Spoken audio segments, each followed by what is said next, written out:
Hello, Joan E here. I'm gonna hopefully share with you some things that you're going to get mad at me about. I recently did a video about the rich people and how they all want to go to space. They want to relive, their childhood days of the 70s and the 60s, and they all want to go to space camp. And so now I'm going to show you about all of them that want to live forever, because there's different wealthy people out there. Some want to go to space and some never want to die. There is a difference between I never want to die and I never want to grow old, and I'll do the latter in another video. Today we're just going to talk about why the rich don't want to grow old. So this was an interesting Google. Silicon Valley immortality. And the Guardian says, is Silicon Valley's quest for immortality a fate worse than death? And it's funded by the elites. Why Silicon Valley titans are obsessed with immortality. And I'm just using this as an example because Silicon Valley, I mean, that's basically anyone who is in any of those housewives of shows and all of those who watch those shows. That watch those shows and want that life, I should say. Because I'm sure some people might watch them for the humor value, but how many billionaires? Look, here's the thing. There are a lot of people on the world that if I had to think of who I would want to live forever, I don't think that people from Silicon Valley would be on that list. That's the last people I would ever want to live forever on this planet. That sounds like absolute hell. In that case, take me out. Okay? I'm not interested in that.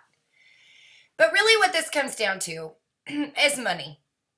Because if you notice, all of these sites are business sites. They're all money sites. They're making money off of you.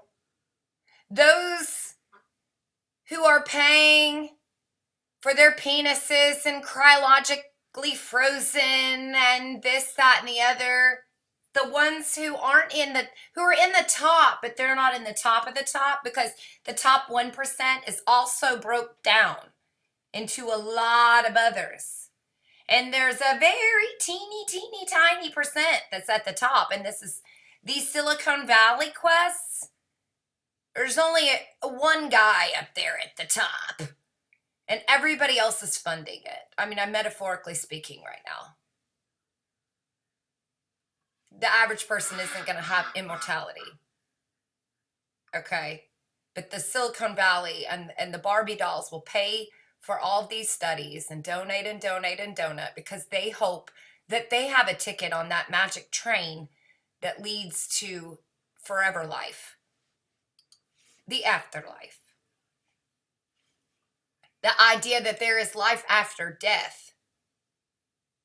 The belief that the essential part of of an individual's identity or the stream of consciousness continues after death in the physical body. Of the physical body. It's the idea that you don't all die. We're afraid of becoming extinct.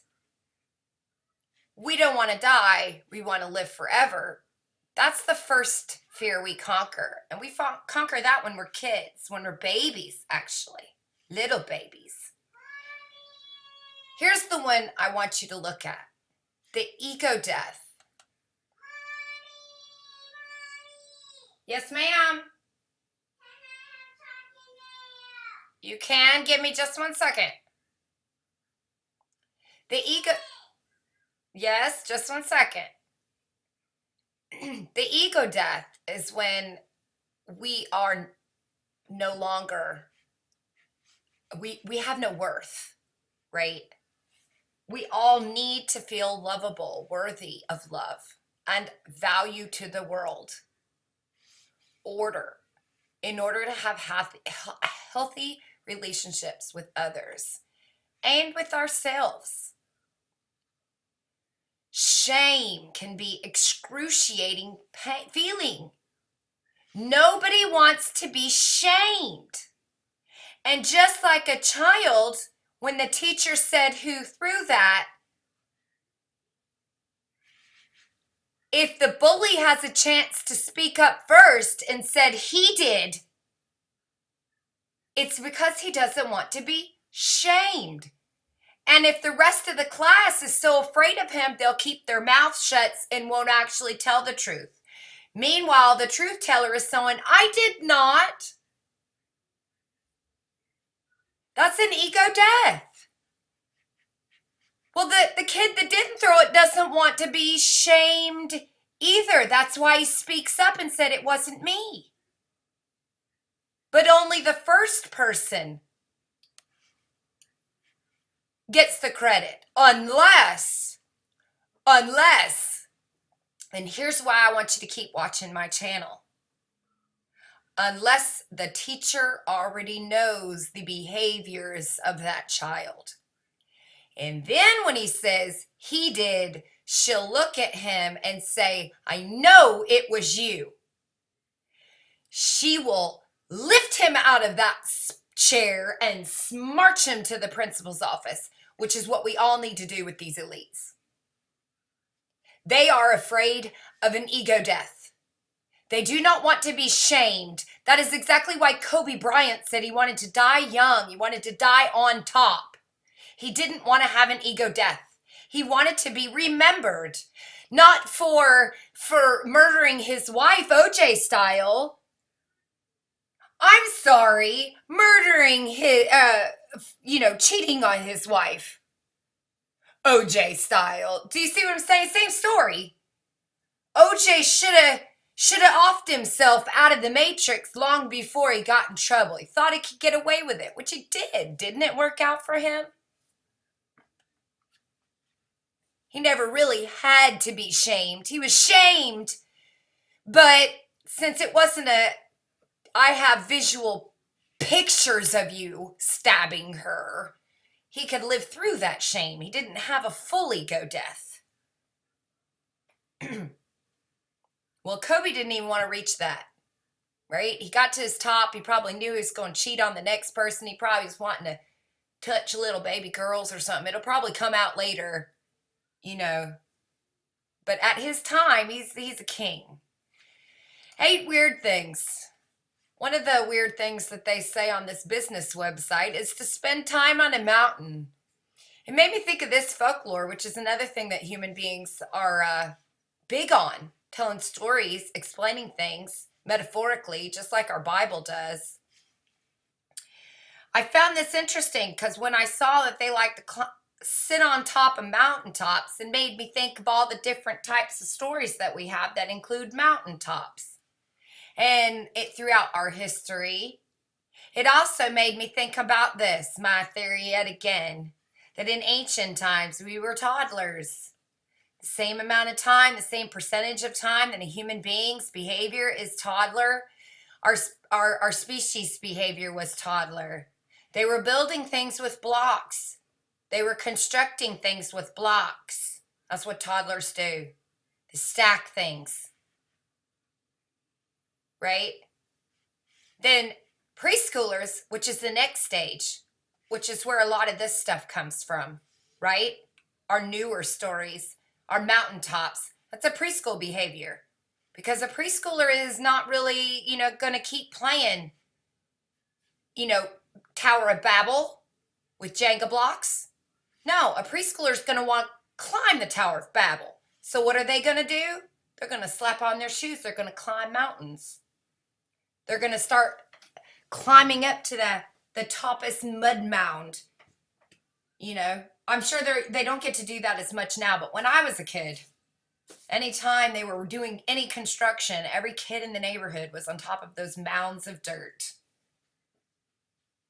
Right? So I know that's a human behavior. And it's that thing that we do. We learn to do when we're in preschool. That's when we learn it. What else do we get? When we're in preschool, we get fairy tales and folklores. This is a story. This is when our parents or our grandparents or the tribe elders get together and tell us stories. to keep us in line. That's how it starts. The prince who wanted to live forever. Forever. Once upon a time there was a prince. He told his father that he did not want to die. You should know, son, that he who is born will also die. But the prince insisted that he did not want to die. I'll go to Foreverland. There's no such place, my son. Yes, there is. I've heard of it. Very well then, go. The prince prepared himself and wandered for many years until he came to a high mountain. He regarded the mountain and saw something at its very peak. It looked as small as a sparrow. Well, if he had come all this way, he simply had to find out what it was. It took him years to scale the mighty mountain. There he found a huge giant. He greeted the giant, and the giant returned his greeting. What are you doing here, Prince? I'm looking for Foreverland. Could you tell me which way to go? Of course, you've arrived. Stay here with me because the Queen of Foreverland will send you here anyway. I'd like to talk to the Queen myself. Please tell me which way to go from here. There's a large forest over there. If you cross it, you'll find her. The prince went off to find the forest. There he came upon a magnificent palace. And there he found a kindly woman sewing in one of the rooms. What are you looking for, Prince? The Queen, of course. Well, don't go any further, because she will send you here anyway. Stay with me, and we can talk. But I wish to talk to the Queen herself. You cannot get in to see her, because you have to go through 3 iron gates, and each is guarded by 3 wild beasts. But if you don't want to stay here, I'll give you 3 bread buns. Should the animals attack you at the gates, give them a bun, and the iron gates will open. And so it all happened. When the 3rd iron gate opened up, the prince saw the Queen was standing in the middle of a courtyard. She asked the prince what had brought him to her palace. I've come looking for you. Then stay here with me. And the So you see the story. It's cute. It goes on. You should watch it. Share it with your children if you have some. I think fairy tales and folklore are just beautiful. But what I noticed in this, because like I said, the mountain, it made me think of this. But the one thing that I want you to notice about this fairy tale is that he keeps throwing a temper tantrum when he doesn't get his way, right? So he continues and continues and continues. He's turning into a preschooler as he's going through up the mountain and through the woods, through grandmother's house we go. He's slowly maturing to find her. And, you know, there's a lot of metaphor that you can put with this. I mean, is it the idea of they're going to have a baby, that baby DNA is going to live forever, or the story about him really wanting to live forever? What are we talking about here? Anyway, it's all the same thing. Doesn't really matter. Historical people who wanted to live forever, of course there are. And we know about them. But here's what I wanted to put here. This is, again, every time I do a Google search, I just find it humorous what it gives me. Historical people who wanted to live forever. You'd think I would have gotten stories about vampire, you know, Vlad the Impaler and you know, what's her name, and you know, killing her little maids. You'd think, but no, that's not what I get. I mean, I get 10 crazy attempts, which we'll look at that in a minute. Seeking immortality, others have. Here's it, seeker. Are we finally getting close? This isn't anything about the history. Every one of these, many rich men have tried to live forever. Who's doing it now? Rich people living forever, the myth. Notable people. That's a fancy English way to say rich people. Look at this. These aren't normal people though. They make it sound like it's cases of people. No, they were famous. Famous. Immortal. This is from We All Want to Live Forever from World War One. Many want to. I don't see any historical people. Oh, here's one. The Count of Germain. There's one. Do you see this? What is my question? Anyway, my point is that rich people will do crazy things and spend a bit shit of money to live forever. Here's some crazy attempts. Number 10, they've been uploaded to the cloud or maybe downloaded to hell. I'm not sure which way that goes. Rich people infusing themselves with the blood of young people. This is where I say pause for a moment of silence. Where do we draw the line on this? What age do we draw the line that they're not allowed to do this? Because I know some little kids that are 6, 7, 8, 9 years old in mines, risking their lives, getting respiratory diseases, shortening their life, living in, working in dangerous conditions just so that they can sell the rock, the sulfur, the what to somebody who's going to buy it cheap and sell it to rich people in order to take back enough money for their whole family to buy some bread.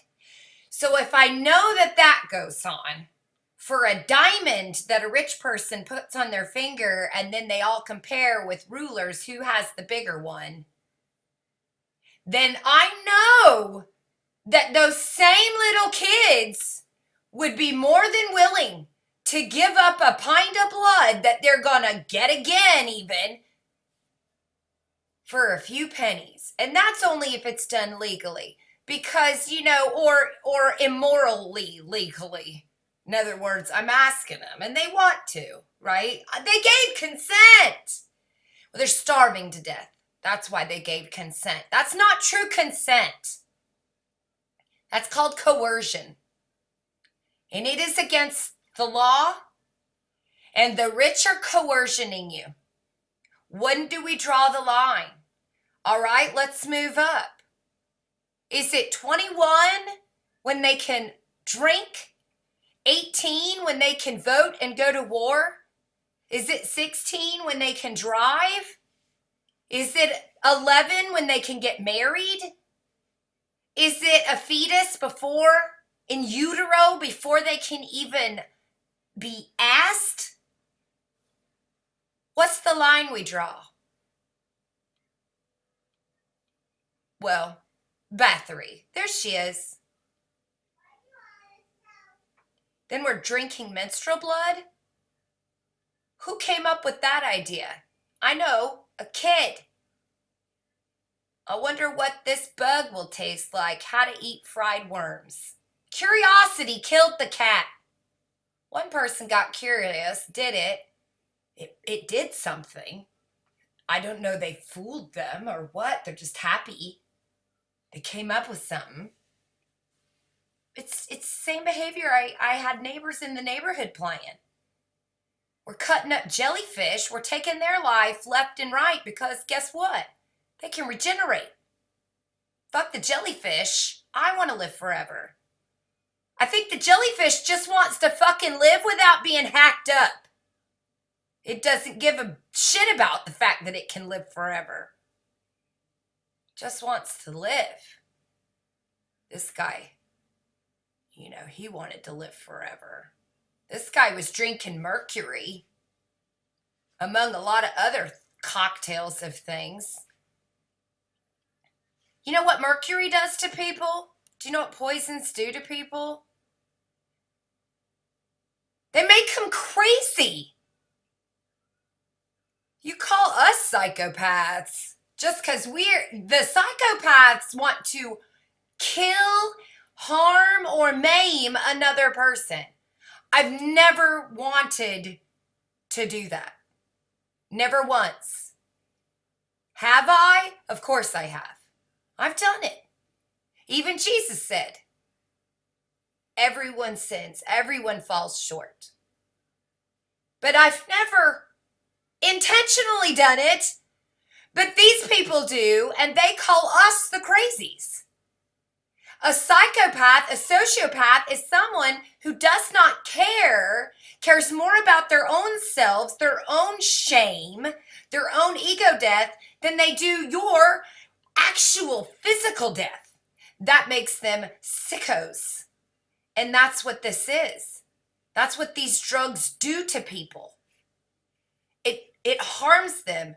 It damages their DNA. It alters them, and then they keep screwing each other like jackrabbits and having babies, and they've gene pooled themselves into a brand new mixture of psychopaths. That's what I think has happened. They got just enough in there that they don't have too many babies that grow out with, come out with a tail or 10 toes on one foot. Chirogenically, I'm going to start sounding crazy when I talk now, because this kind of stuff really gets to me. These people are mummifying themselves. This guy is injecting himself with extracts from the testicles of guinea pigs. Somebody else wanted to live forever. That was Jesus. Jesus didn't want to, but that's what I put in because I was curious to what I'd get. And I got the thing that I didn't expect to get. So, as always, I never get what I'm actually getting. How can you live forever? The Bible promises the person who does what God wants will live forever. Do what God wants, and you'll live forever. I don't know a single person who is doing what God wants and telling me that they're a Christian. You can't have it both ways. There's a whole bunch of people claiming to be doing what God wants, but yet they're not. God does not want you to hurt others. He put it in the Bible. And so at the least,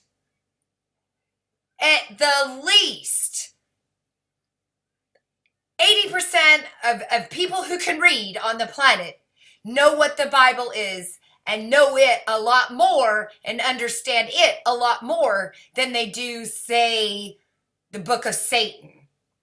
And because we're talking Quran or the all that is in the same part. There's a lot of religions that come out of that one Bible, at least to the point that we can all agree that we understand the historical stories depicted in it, even if ours are just a little bit different. And God has never said that in any religion that I know of. None of them say that. No gods besides the Roman gods, and we're talking the Greek gods.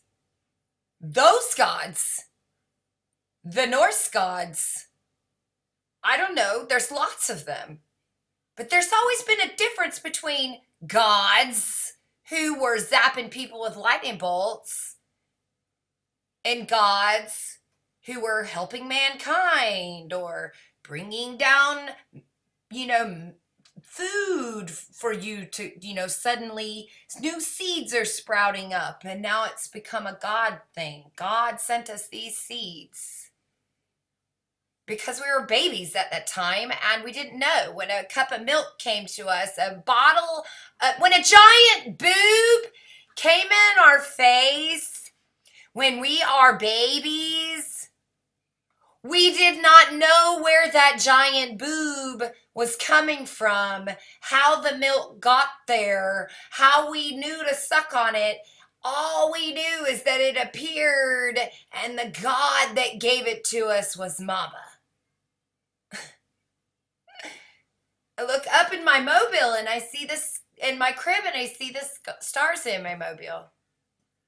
That couldn't be astrology, which was designed, oh, I don't know, right around that age. Now, forget our little pictures here. We were just trying to be silly. These are the times, these are the historical accuracies as far as this goes. But as far as what the people were doing, we just picked, the idea. Okay. The theory's not bulletproof, and it may not even be it. In fact, I don't even think it is. I think what I envision in human behavior is actually just a tiny little dot on the connect the dot pyramid, right? Universe, the connect the dot star universe. That's all. I just think I'm one little dot. Stop at the dot. I'm going to put up a sign. A neon sign that flashes, stop at the dot, right? Like you're going down Route 66. The thing. Come see the thing. I always wanted to know what the thing was. What was the thing? I know what it is now. But when I was a kid, I wanted to know what the thing was. And if you don't know what that is, Google it. Arizona, the thing. Come see it. I think that's what it was. It. It was one of those.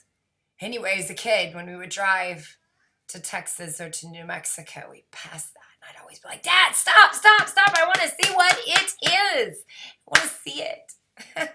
He'd never take me. Because he knew it was a fake. He knew it was. And he knew that I would question my reality. I wasn't quite ready to know what it was yet. He wasn't willing to give that away yet. My dad wanted to raise me to know the truth about things, or at least the truth of his understanding, which thank God, because that's what I've got today. That's what I have.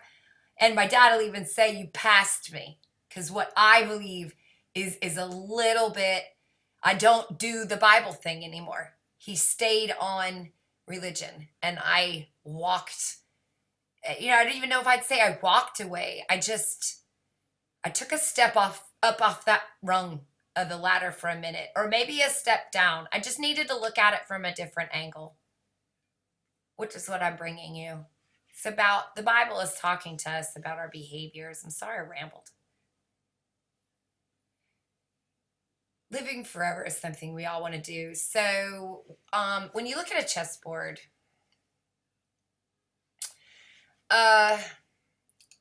there's something you'll notice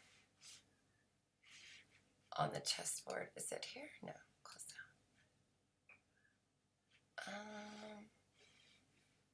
down. Nope. Okay. Then it'll be over here. So when you look at a chessboard, there's something I want you to notice. I'll find a good picture. Nope. Of the way they line up on a chessboard. We talk an awful lot about, this one will work, I guess. We talk an awful lot about the checker part of the chessboard. I see that in all these Illuminati symbolism shows. But they don't talk about the pieces. And that's what I like to look at. So I'm going to look at pieces for a minute. We're going to talk about human behavior. I'm going to say human behavior, and you're going to know exactly what historical part I'm talking about. How's that? Because you'll start to see it linked together. It's just like when you start to learn the signs for the Illuminati, which I'm still doing. Like, that's part of my research now. Because I'm like, hey, I don't know enough about that. And that helps me in my research because I believe those are behaviors. And who do I know that throws up hand signs? Children. Children do. Hey, wait up. And I don't just mean it that way.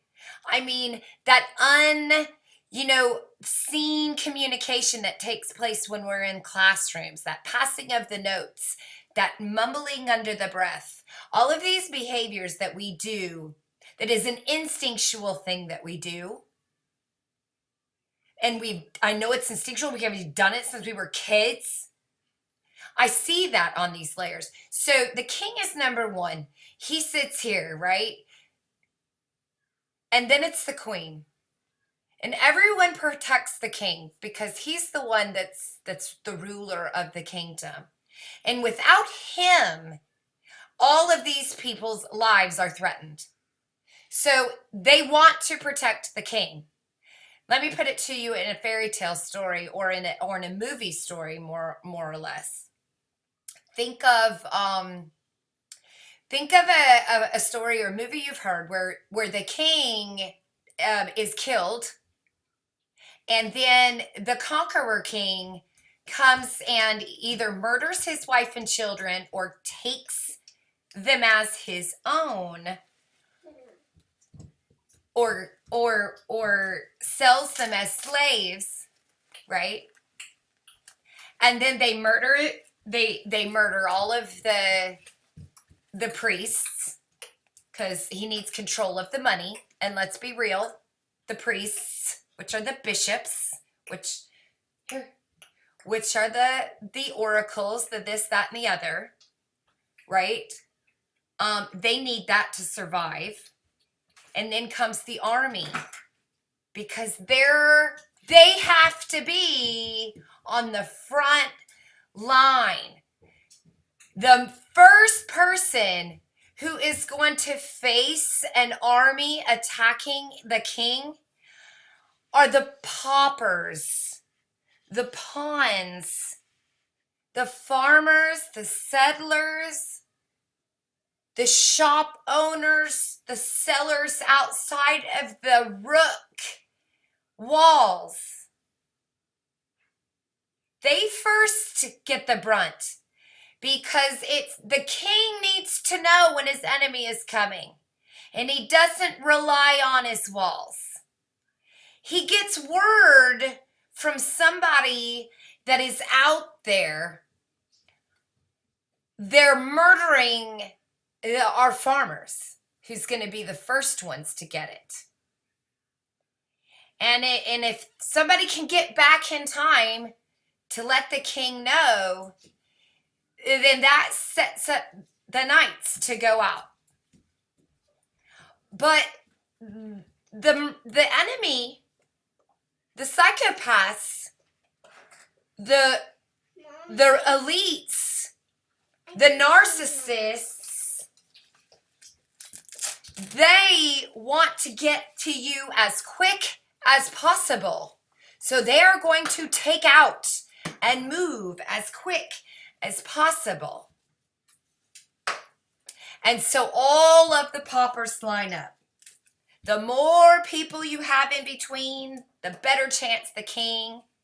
So he needs a big kingdom, because he needs lots of people in between him and his rooks or his knights. Right? That's us. That's us. You can put Bill Gates here as king. You can put the Queen of England here as king if you fucking want. You can put, because she don't count as an own queen. She took the king's place. Remember, her husband married her. She's the royalty. And then, Trump, he could be king right now. We could just keep replacing kings. The Rothschilds, are they a king? We're all in the way. They're going to keep going through us. So, of course, these guys are going to want to protect us. So building a strong root, getting a strong wall around your foundation. If you notice, a root can only move these ways, down and across. And that's because it is creating walls on the chessboard.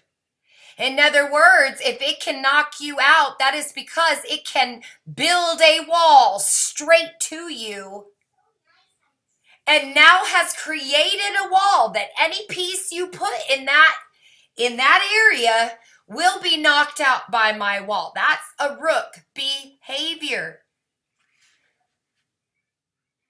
Knights move up and to the left because they need to be able to get around the wall. They need to be able to get around the foundation. That's what allows them to move in and out, to up, or to what, the left. I just said it. One up and to the left. Yeah. Two up and one, whatever. Yes.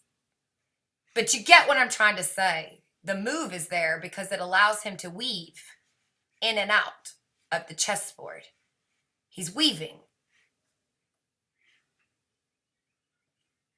The bishop, that's who's next. That's your banks. That's your churches, which equals your banks. Do you know who took care of the king's money? The only trusted person there could be, right? Those who have made a vow that they would always serve their Lord, quote unquote. We also use Lord for king. The bishops, the banks, same thing.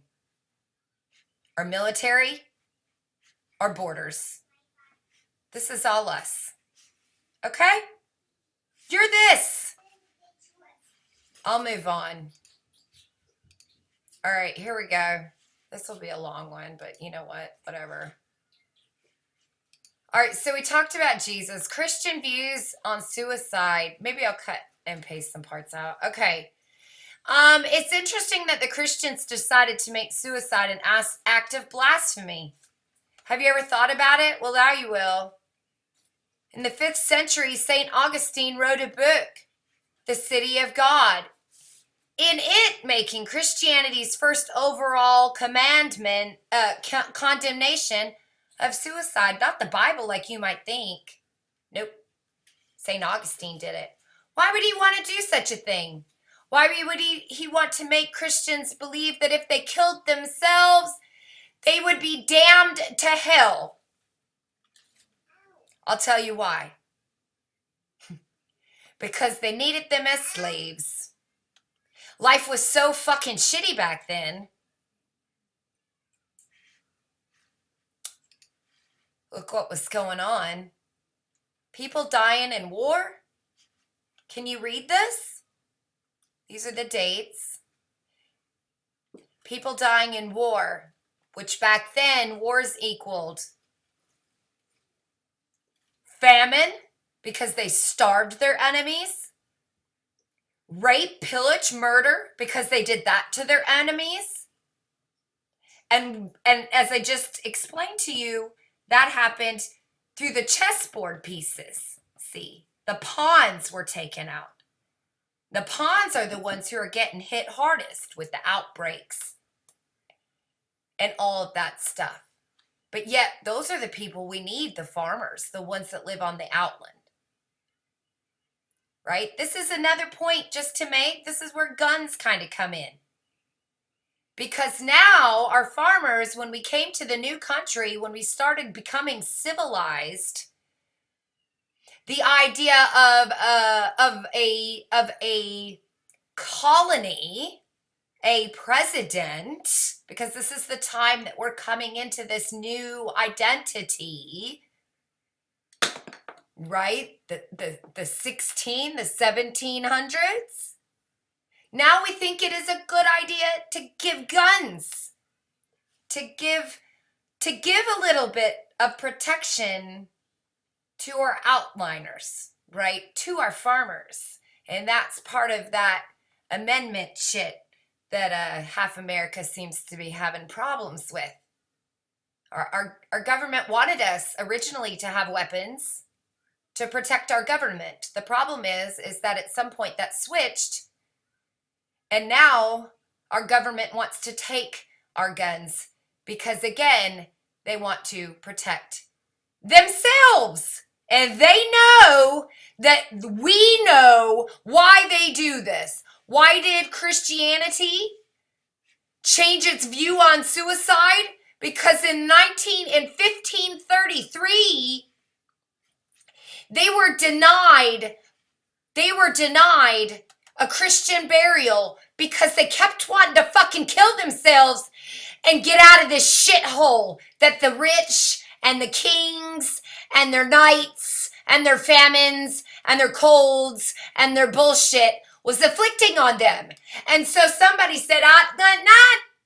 We still need you to make grain for us because we want to live with money. We don't like to be poor. So now it is a sin for you to do it.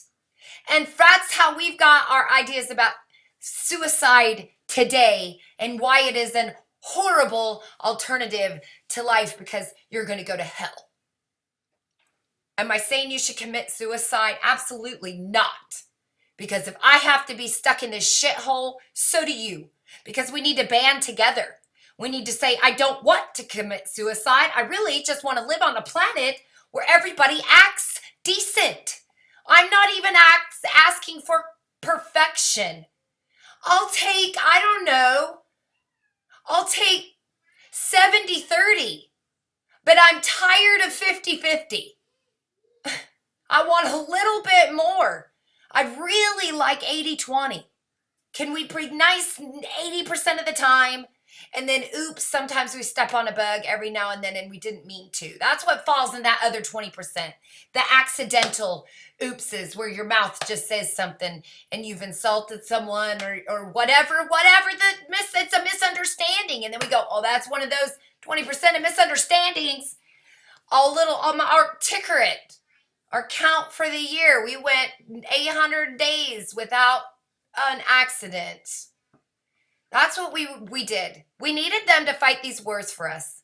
We needed them to grow our grain, so we made it a sin. That's all. Humans wanting to live forever, made it so that the humans that didn't want to live forever would stay around to help them reach their ultimate goal. So here we've got Jesus is the only way to heaven. Is he? Billy Graham thinks so. How is that number one? Do you know anything about Billy Graham? Here's what I have to say. Fuck you, Billy Graham. You're a dick. You're a big, giant, huge black dildo in everybody's ass for generations as you raped them. And I didn't mean like black as in the rape part. I meant it literally in the giant size of the dildo being black. Because that's what it felt like. Old people having their money ciphered off. $10 at a time. Disgusting. And all the other stuff. First of all, I don't think Jesus is the only way to heaven. I disagree with this. Why? Well, because there's a lot of ways to heaven, proverbial heaven. And this isn't one of them. Christians who only worship Jesus, I'm sorry, you're doing it wrong. We weren't to worship Jesus. The Bible made it very clear. Jesus, his own fucking self, made it really clear when he said, don't worship me. I am my Father, right? That's who you're worshiping. I just came down here, or really, I just grew up a little bit, and I was still a little loony from old wine. And I just was a nice person. And because I was a nice person, everyone thought, that's it. He's the nicest person in the world. They did that with Buddha too, and Krishna, in a whole bunch of them. Jesus was not the only way to heaven. For Christians, Jesus is the only way to heaven. You know why? Because Christians are doing it wrong.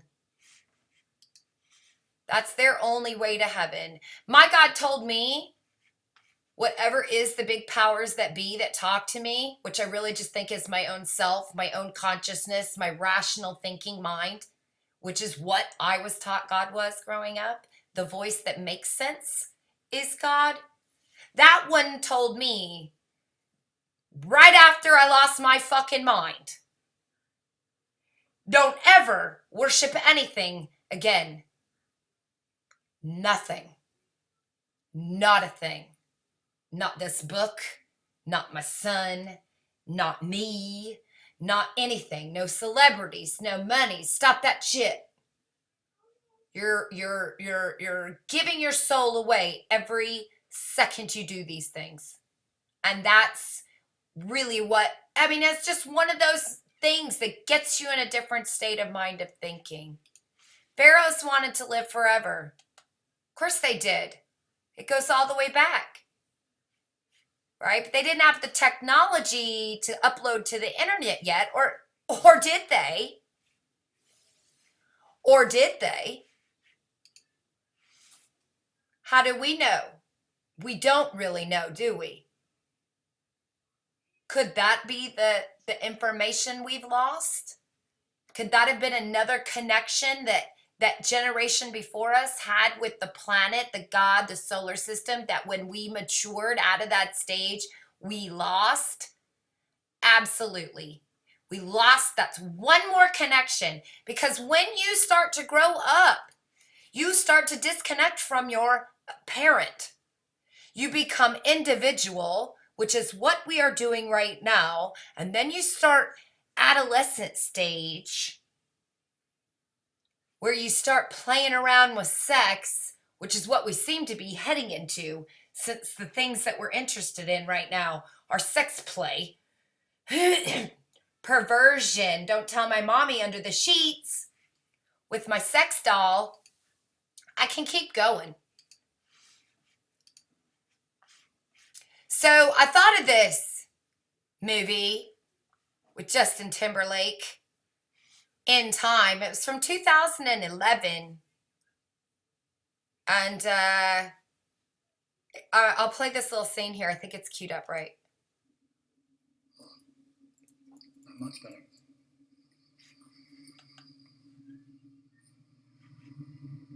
Be safe till morning. I'll get you out of here. You're from New Greenwich.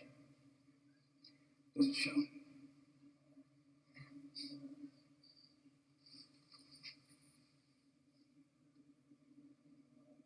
Looks like you could use some help yourself.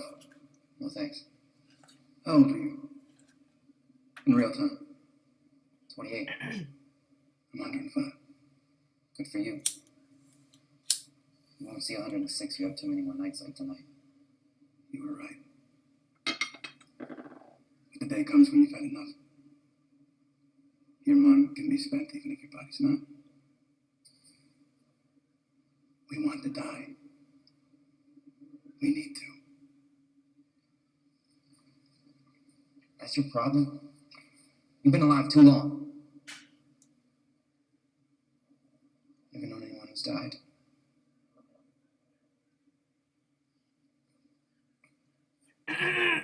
For you to be immortal, many must die. I'm going to replay that again. Thanks. How old are you? In real time? 28. I'm 105. Good for you. You won't see 106 you have too many more nights like tonight. You were right. But the day comes when you've had enough. Your mind can be spent even if your body's not. We want to die. We need to. That's your problem? You've been alive too long. Never known anyone who's died.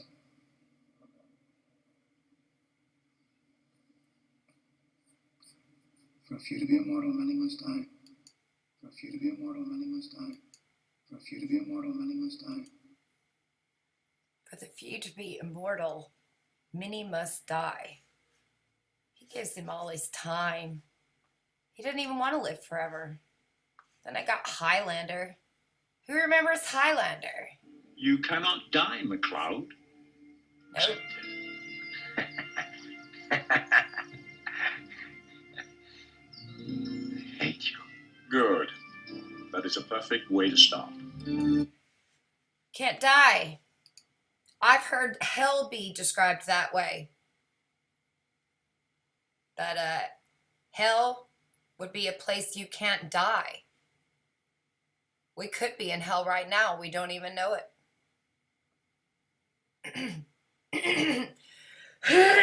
Excuse me. Then we got the best immortality movies. What I mean by this is, do you see? We got 10, and what are the 10 of them here? The top ones. So we've definitely been talking about this for a long time, haven't we? Living forever. We have superheroes. Do you ever notice that somehow the superheroes either live forever or were forced to live forever, or you mutated? We got this scene here. I think we should let Michael know what's going on. Yeah. Michael. Good night, Michael. Bombs away! Do you remember that? We should let him know what's really going on. I'm going to tell you what's really going on. These people want to live forever, and they've been telling us this whole time, just like I hear every time I watch a video that says, it's been on our face the whole time. It most certainly has. All of these signs. But see, I'm cracking their code too. I'm understanding these reasons. And because of that, that means that I can guess their next move. I have now become a chess piece that is strategizing. I'm working my way up through. I've built my own defense. Now I'm kind of like, a bishop? Am I the queen? Fuck the king. It's the queen's army. Here's a little story of a man who did not wish to die. This is a Japanese folklore. Isn't that interesting? So play just a minute of this. Japanese Fairy Tales by Yae Theodora Ozaki. Chapter 8. The Story of the Man Who Did Not Wish to Die. Long, long ago, there lived a man called Sentaro. His surname meant millionaire, but although he was not so rich as all that, he was still very far removed from being poor. He had inherited a small fortune from his father and lived on this, spending his time carelessly, without any serious thoughts of work, till he was about 32 years of age. One day, without any reason whatsoever, the thought of death and sickness came to him. The idea of falling ill or dying made him very wretched. I should like to live, he said to himself, till I am 500 or 600 years old at least, free from all sickness. The ordinary span of a man's life is very short. He wondered whether it were possible, by living simply and frugally henceforth, to prolong his life as long as he wished. He knew there were many stories in ancient history of emperors who had lived 1,000 years, and there was a princess of Yamato who, it was said, lived to the age of 500. This was the latest story of a very long life record. Sentaro had often heard the tale of the Chinese king named Shin no Shiko. He was one of the most able and powerful rulers in Chinese history. He built all the large palaces, and also the famous Great Wall of China. He had everything in the world he could wish for. But, in spite of all his happiness, and the luxury and splendor of his court, the wisdom of his counselors, and the glory of his reign, he was miserable, because he knew that one day he must die, and leave it all. You get the idea. I mean, he says it right there. Oh my. So then I asked Quora, why do people want to live forever? And of course, you see what ad gets thrown up, fix aging skin. Do this every day. A Beverly Hills surgeon, you see what happens. And then this person's answer, Johnny Lockett, has practiced life for over 60 years. Because life is better than death. He's answering the question to why would anyone in his right mind want to live forever?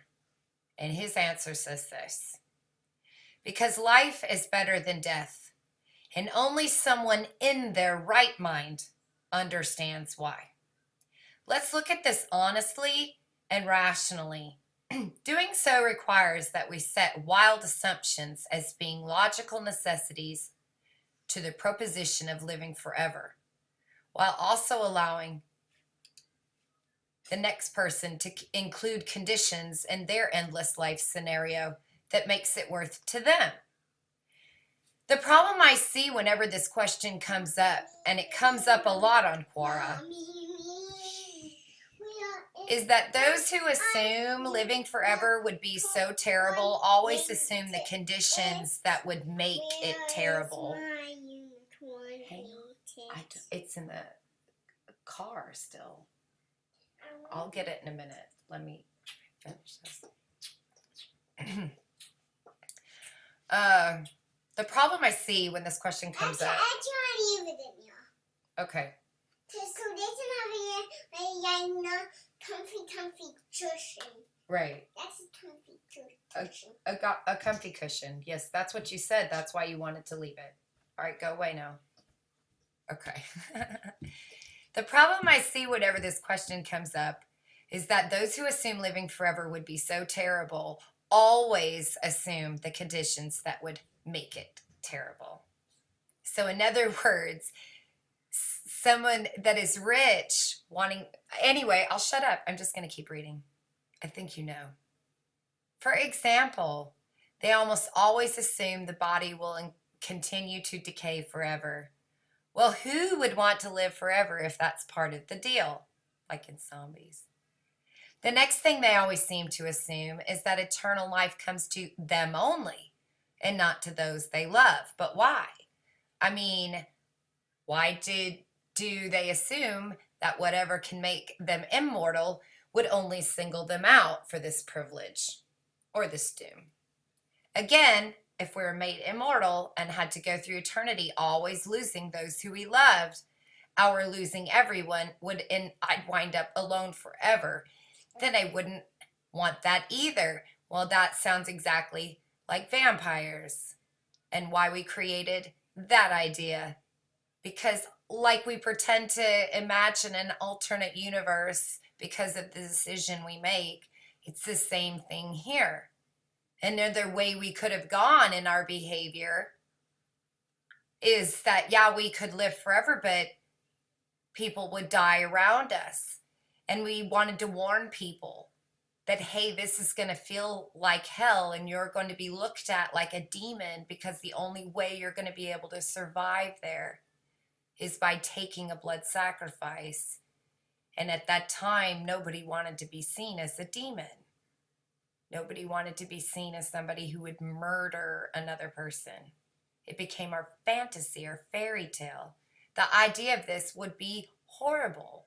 We told the stories of warning. That's exactly the same thing that Native Americans do when they're telling their stories through their dance. And I'm just using that example. They're not the only ones. They're telling a story of warning. Don't do this. Don't do that. They're telling vampire stories, right? They're telling stories of when we did it, we got our ass kicked. Don't do it again. The boogeyman theory. The cops are going to come arrest you theory. It's all there. Why would that which gives them eternal life not give them eternal life? Not only give it. What would be the purpose? Why do people insist on that living forever is necessarily carrying those conditions that would make it unbearable? What if my living forever includes people I love living forever with me? And what if everyone who lives forever loved everyone else who lives forever? And what if no one ever physically aged, but forever retained an appearance of person in the prime of life? To me, this is something that's brought up in biblical passage. I don't know, not necessarily passage, but church.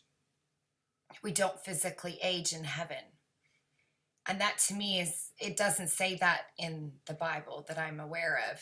There's no promise of that I'm going to look the best I've ever looked. At the moment in your life where you were the most beautiful and gorgeous thing ever, where mirror, mirror on the wall, who's the fairest of them all? It is you, lovely queen. You want me to believe that the Bible tells me that's heaven? Nope.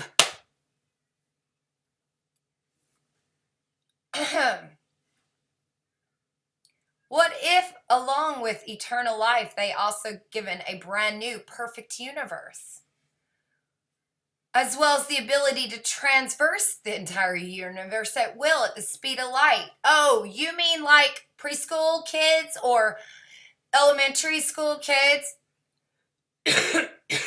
Where we've gone from crawling to walking to running to bicycling to cars to speeding, on a rocket ship, to now the speed of light, the fastest thing we know of.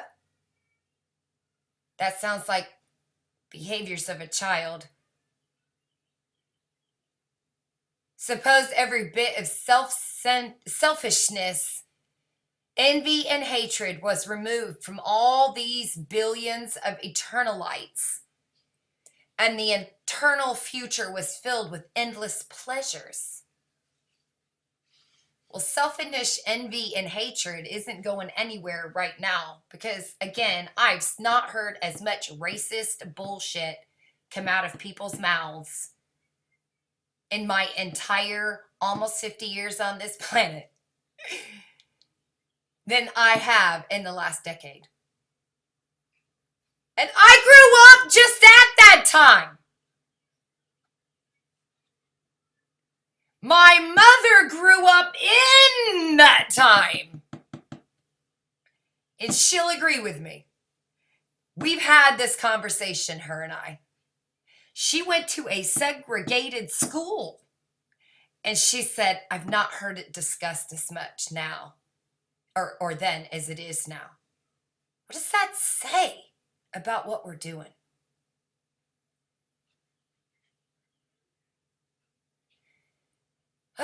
My dear friends, why assume the risk? If living forever must include all the negative conditions people love to inject into, then of course no one would want it. But who says it has to be so? Well, because we don't know how to do that yet. So you're telling me that you want to create a heaven yourself. That is this. This to you sounds like heaven. Having everyone with you forever. Never getting old. All your loved ones and friends are with you.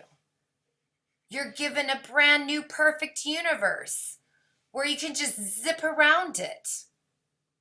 You want to create filled with endless possibilities. You want to get rid of the selfishness. One thing for everyone. Everyone gets to slide through the water slide, Goonies looking water slides, 80s kid movie water slides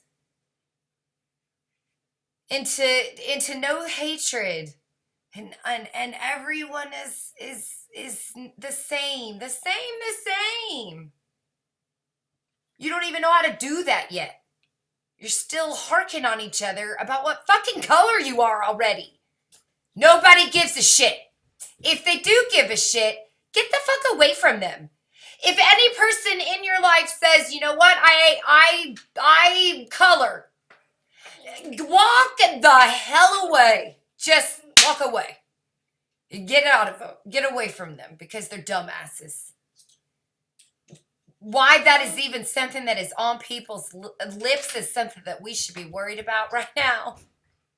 If they're worried about it, I don't want them around me. If you're worried about the fact that my skin color is different from yours and that I might somehow hurt you, you know what? I don't think we need to be friends because that means at some point you're probably going to hurt me. So if you even come at me with something, I'm going to be like, nope. Because I know your behavior. You're projecting it onto me. I already know what you're thinking because of that, because I know what I'm thinking. And because you're telling me that I'm a racist and I already know that I don't think that way, you immediately, I judge you. Not on your color, but on your stupidity. And I go, because that red, white, yellow, pink, green, whatever alien mask, we don't think the same. And that means that they're dangerous to me because at some point they will do what they just told me I would do. Do you see how that works? You shouldn't want to live forever. It isn't biblical. It shouldn't be Christian. We shouldn't be pretending to make it. Heaven should be exactly as described. A place of peace. Not the vision of peace, the feeling of peace. Because what my physical senses decide is luxury is not the same thing that my true core consciousness looks at as a luxury. My soul does not see a closet full of shoes as a luxury. My soul feels the warm embrace of my friend, of my husband, of my sister, of my child, of my cat. I love my duck. I love when she gives me ducky kisses. That is peace to me. They're trying to create a peace that we are nowhere near grown up enough to handle.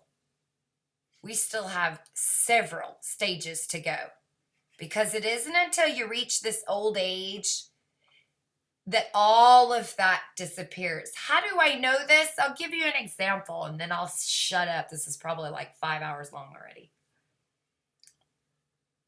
Have you ever heard stories about men that were in World War II and the veterans that got together from both countries? I mean, not World War II. I'm sorry, from Vietnam, from the Korean War. Have you ever heard their stories? They came together when they got to be old age, when they learned through the maturity of life.